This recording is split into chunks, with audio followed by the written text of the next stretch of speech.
21. Blindness. I remember back in Depression years a pastor who was an incredibly bad preacher. He was successful only because he was an exceptionally good money raiser, and there are too many churches always that prefer money to grace, because money spells beautiful buildings and facilities. One elderly pastor once observed that the worst punishment in hell for this money-raising pastor would be an eternity spent listening to his own sermons.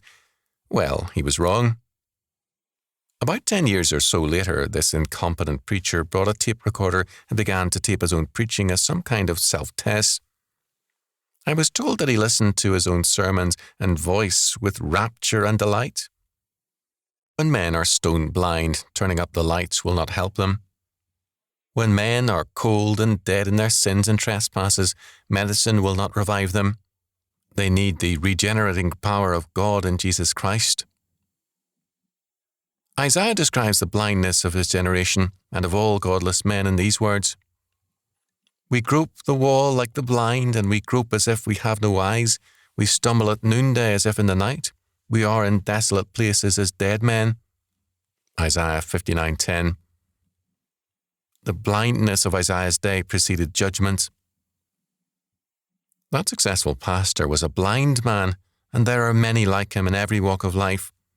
They have no awareness of their condition, nor any knowledge of their destiny of death.